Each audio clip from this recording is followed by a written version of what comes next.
stretch out the dreams from my mind. Granny's got the scoop, let's unwind. Birds are chirping, singing their tune. Mystery of the day coming soon. Cup of tea and a buttered scone.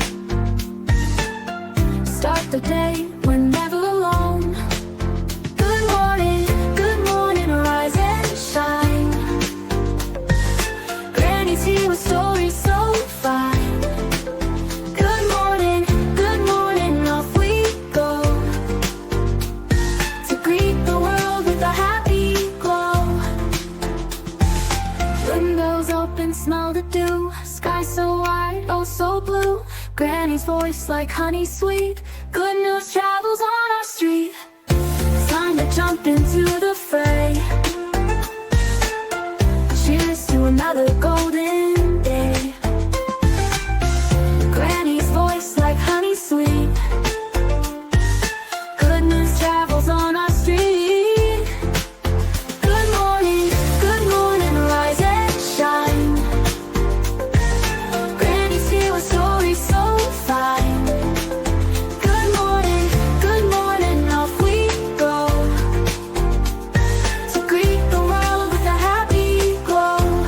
Good morning, rise and shine. Granny's here with stories so fine.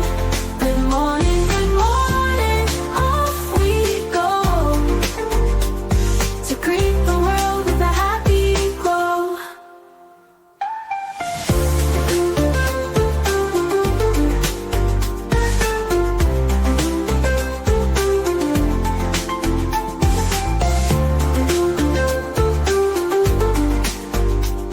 To greet the world with a happy glow.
Hello. Good morning, everybody. Grab your coffee, tea, whatever it is that you have in the mornings, and we're going to get started. Today, we are talking about the death penalty. Not an easy topic to talk about, but many people have different ideas, right, about the death penalty. But let's look at a man who wanted the death penalty for his father's red rummer. Okay. And the title of the article is He Wanted His Father's Red Rummer to be Executed Until His Wish Was Granted. Okay. The man on the screen that you see right here is John Henry Ramirez. Okay, I'm going to make this a little bit bigger so you can see it. Is that better? A little bit, huh? Okay. Let's go this way. All right. Okay. And John Henry Ramirez was at the Allen B. Polensky unit in Livingston, Texas. And this was in September of 2021. For almost 20 years, Aaron Castro was certain about what had to happen. John Ramirez had to die. Ramirez's execution was the only way to ensure he got the justice he deserved, and it was the only way that Castro, the son of Ramirez's victim, could staunch his bleeding heart, soothe the constant anger boiling inside him, and achieve what had been eluding him for 2 decades: closure. Anybody that's a regular here knows that I don't like that word, that I don't feel that families that have victim that that have family members that were red rummed. I don't believe that there can ever really be a true closure. There can be justice, but I just don't believe that. And we're going to find out more about that here today. Castro's desire to see this man die was seated on the night of July 14th, 2004, when he woke up to a cacophony of police sirens and blazing emergency lights outside his house. Sneaking outside, he saw a man's body sprawled out in a gathering pool of blood by the convenience store his family ran in Corpus Christi, Texas. He could tell that the man was his father, Pablo Castro, 45, only because he recognized his hat lying a few feet away in the dirt. Ramirez, who was 19 at the time and high on drugs and alcohol, had attempted to rob the store. When Pablo Castro resisted, he had lashed out in a frenzy of violence. He stabbed his victim 29 times. The teenage red rummer then ran off with all of $1.25 as his spoils. He fled to Mexico, where he remained on the run for 4 years until he was arrested, escorted back to Texas, put on trial, and sent to death row. $1.25, guys. A man lost his life for $1.25. Aaron Castro was 14 when his father was red-rummed. For years, the dominant note in his life was anger. Of course, he was a teenager. Their hormones are out of control. But what he experienced as a 14-year-old stayed with him. The majority of the time I was angry, he told the Guardian. My father was a man who minded his own business, worked hard, enjoyed family, and being around his children. He was just trying to survive. Ramirez took him away from us, and for that, he needed to be executed. Castro often imagined how he would respond to news that Ramirez had been put to death. Boom, justice, closure, the dark cloud would clear. That's how it would be. He was absolutely sure of it, but it didn't quite pan out like that. Captured on camera in a stunning new documentary, I Am Ready, Warden, is a different emotional outcome. This movie is available through Paramount, guys, if you're wanting to see it. In 36 riveting minutes, the film takes a viewer on a white-knuckle ride that, despite the movie's compact length, reaches into the quick of the death penalty's most painful contradictions. Nominated in the Best Short Documentary category at next month's Oscars, I Am Ready, Warren follows the agonizing final days and hours of Ramirez as he faces execution in Texas' Huntsville unit. By choosing to explore a case in which guilt was never in doubt, the filmmaker Smriti Mundra set out to make a movie about U.S. capital punishment with a difference. While many documentaries focus on the question of innocence, she wanted to weigh other searing ethical issues, such as the possibility of forgiveness or the prospect of redemption. I wanted to examine the death penalty from the perspective of someone who actually had committed a crime, she said. In the intervening years in their time on death row, how does a person change? Are they the same person as the one who committed the crime?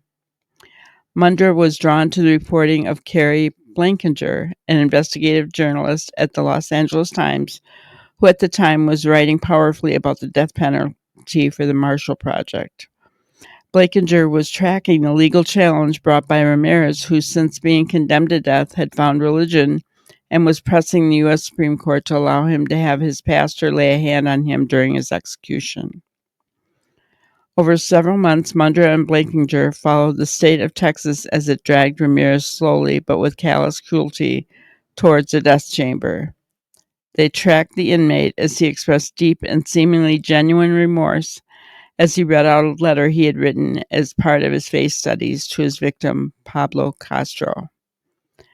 I never meant to red rum you, but because it happened, it's made me a better person. It's made some vast changes in who I am, and it's a crappy way to say it, but it's the truth. The movie conveys Ramirez's profound transformation from the reckless and drug-addled teenager who committed a heinous act to a deeply contrite adult who laments the decisions he made as his younger self. Perhaps unsurprisingly, the state of Texas shows no such capacity for recalibration. It rigidly adheres to its original classification of Ramirez as the ruthless red rummer who has to be executed. And guys, as far as that goes, the man was found guilty in a court of law. I mean, it's not like they can just change their mind, right? There are processes that have to be done. So I don't think that saying the state of Texas, is so rigid. You know, you have to uphold your justice system. You can make changes because of things, and but you have to uphold your justice system or else the system fails.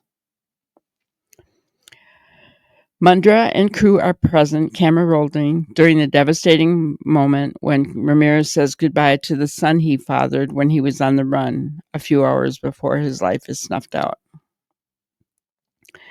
That would seem a hard sequence for any film to cap, but it is one of the surprises of the documentary that its biggest punch lies elsewhere, with Aaron Castro, the victim's son, and his 2-decade-long search for closure.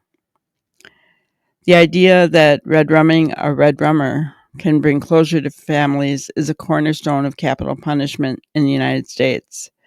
It is foundational as a justification for a system said to be reserved only for the worst of the worst. I agree. It is only to be reserved for the worst of the worst. You hear closure invoked wherever major death penalty cases are discussed. Bill Barr, Donald Trump's first-term Attorney General, cited it on behalf of victims' families when he said in Train the orgy of federal executions that led to the deaths of 13 people, the most intense burst of judicial red rummings under any president in 120 years. Last week, Trump's new Attorney General, Pam Bondi, again referenced the concept when she issued a memo promising to revive the federal death penalty. She laid out a 4-page plan to state red rumming, saying they achieved justice for victims and closure for their loved ones. They realized that death couldn't close all chapters because it would never bring their loved one back. Jody Madeira. When the Boston Marathon bomber, I can't say his name, Dzhokhar Zarnev, was sentenced to death in 2015, the mayor of Boston said he hoped it would provide a small amount of closure.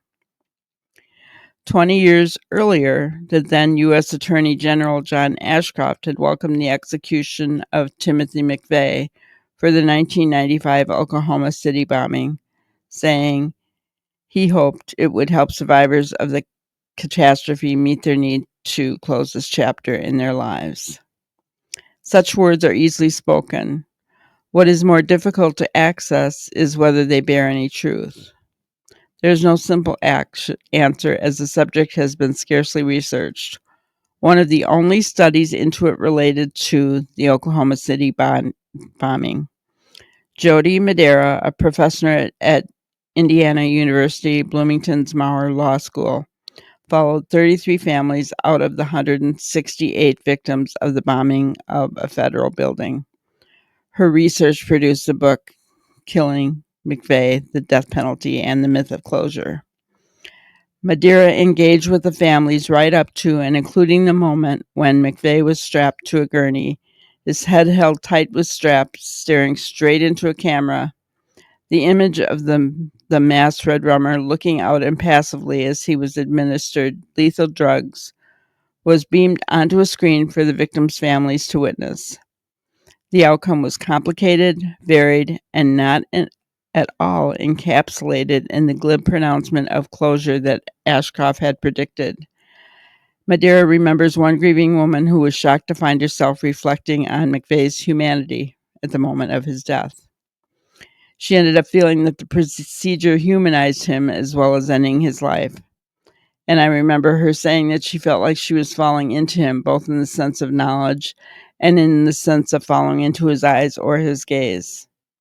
Some of the families felt relieved that McVeigh had been silenced and could no longer trouble them with appearances on the TV. Others felt a profound disappointment. I would say that those of who expected a huge catharsis, all of them were disappointed. They realized that a chapter had closed, the justice chapter, but that death couldn't close all chapters because it would never bring their loved one back. And that's what I think of when I think of people saying closure. It doesn't bring them back. Justice closes the justice chapter, but it doesn't bring them back. Madeira's overall conclusion was that closure, as it is routinely advertised by death penalty advocates, is a lie. It tells grieving families that they need to wait for the execution to heal. And that's the most traumatic and damaging thing they could be told, because healing or forgiveness has to come from inside. I completely agree with that statement, guys. Healing, forgiveness, that has to come from inside. You know, watching someone be executed is not going to bring closure. Now, don't get me wrong. I'm not saying that I do not agree with the death penalty. I think it should be held for the worst of the worst. I do agree with it. But I disagree when people say that it can bring closure. That doesn't happen. Aaron Castro was initially hesitant about participating in a film centered around his father's Red Rummer. He was skeptical about the filmmaker's intentions and whether they would treat his dad's story with sensitivity and respect. And that makes sense. Anybody would be worried. In this age of social media, people just want a sad story to watch so that they can get over whatever they're dealing with. I didn't want to be a part of that, he said. But what you don't get to see in the film is as critical as what you do see. Off camera, Mundra spent weeks and months earning Castro's confidence through umpteen phone calls. We had hours and hours and hours of conversation before we ever got to the filming, before she ever paid me a visit, Castro said. She showed me an authentic level of care, and that's the reason I chose to open up to her. Munder concurred. It was only in the last days leading up to the execution, after many months of trust building between Aaron and me, that he agreed to participate. Until the night before Ramirez's execution, Castro hung tight to his decades-long faith in closure. His father's Red Rummer was going to die, and then he could move on. But then doubt crept into his mind. It was a Monday night, October 3rd, 2022. The execution was now less than 24 hours away. Amid the wait, a relative asked Castro how he would feel when Ramirez was finally gone. He'd answered for himself already. He would feel happy that there was finally closure. But this time, something made Castro stop and reflect more intensely. How would he really feel? How would someone else dying another life loss actually help him? No human being should be in charge of taking the life of another. Aaron Castro. The following evening, as the 6 p.m. scheduled execution approached, Castro prepared himself at his kitchen table. He sat listening to a radio show that was being broadcast from outside the death chamber in Texas' Huntsville unit. While some of his relatives did attend the execution as witnesses, Castro chose not to go. I decided that I didn't need to see it. There was no more need to be there. Mundra had set up a film camera in the kitchen directly in front of him, but the director had carefully constructed the room to be as unobtrusive as possible. As we got close to the 6 o'clock hour, I decided to hide from his line of sight, she recalled. I crouched down low so he couldn't see me. I wanted him to have some semblance of privacy and not feel he had to speak or rationalize anything for my sake. Finally, the news came over the radio. If you are listening now, John Ramirez is dead in Huntsville. It would be invidious to try to describe what happened next. As Blankinger noted, this was an occasion when words are utterly outgunned by the moving image. Everything that I've ever covered about the death penalty has been filtered through the lens of my words, she said. And here we have the raw images of Aaron's physical reaction as he processes the execution, which, as a reporter working with words, I could never do. What the camera captures needs to be seen. Suffice to say here, Castro sits wrapped in silence for what feels like an eon, and then he starts to cry. A life was lost today, taken too soon, just as it was when I was 14. I'm not going to celebrate. This isn't a moment to celebrate. It's been almost 3 years since the execution.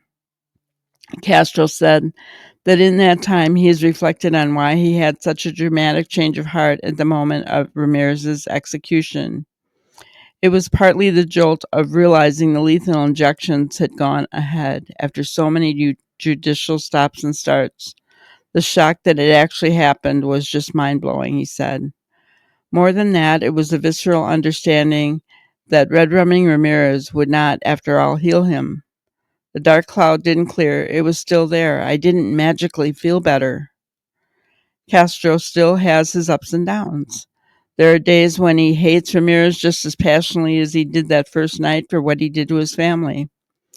But from the second when the execution was announced, he had been clear that he wants to end what he calls a cycle of hate and anger embodied in the death penalty.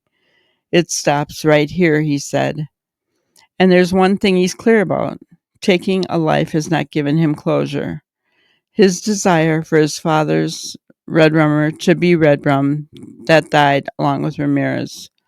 No human being should be in charge of taking the life of another, he said. That applies to both sides, the murderer and the executioner. I don't know who it helps. I can just say it didn't help me. And I Am Ready, Warden can be watched on Paramount, guys. So what are your thoughts? Has this changed your mind, your heart in regards to the death penalty? Um,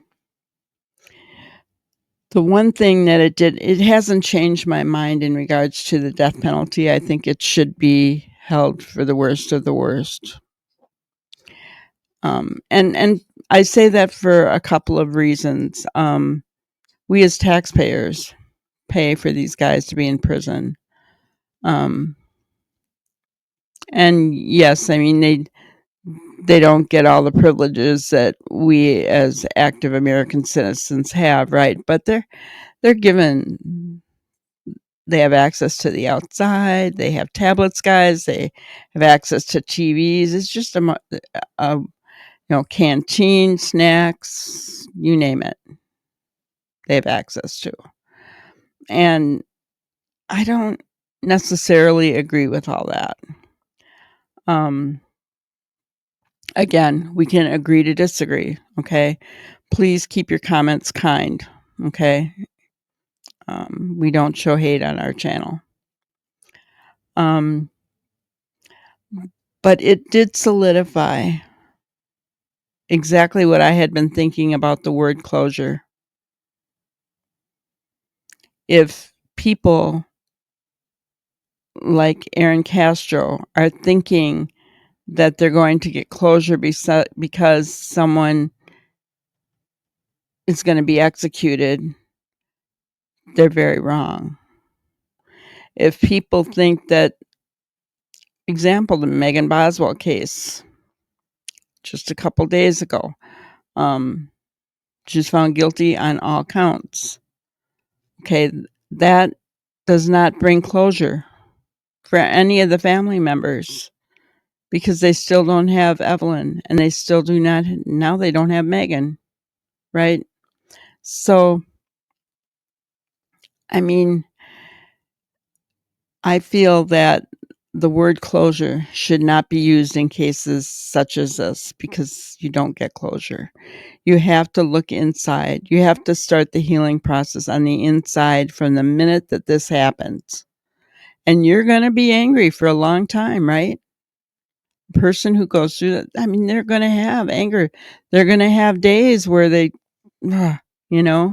just can't deal with it. But that's part of the healing and the grieving. We have to go through a grieving process when we lose someone to natural causes. This is still the same thing, except that you have someone who caused it. So there's a whole new level there of hate and, anger, and that's added on top of the grieving process, guys. So closure is not a word that you want to use in that kind of situation. Justice is served, yeah, you can use that. As far as the death penalty, that's each person's choice, I think. And, I'm not going to say either one's right or wrong because everyone has a right to their own opinions, right? So, yeah, I hope that this was something good for you to think about. I am looking forward to actually seeing that documentary. I don't know if I'm going to subscribe to Paramount to watch it, though. So, I don't know. We'll see what happens. But I want to thank you guys for being here with me. Please hit the like button on your way out and subscribe. Become a member. We have awesome members only videos. And we are live usually every evening. So come in, check us out. We'd love to have you. Thank you so much, and I hope you have an awesome day. Thank you for watching another episode of Granny's Crime Busters. We really appreciate each and every one of you. Don't forget to subscribe and like and even share the content. You can follow us on any of our other social media platforms at YouTube, Twitter, Instagram, Facebook, and TikTok. We really appreciate you guys, and you can also email us at grannyscrimebusters@gmail.com. Thank you so much, and we will see you on the next one. Thanks, guys.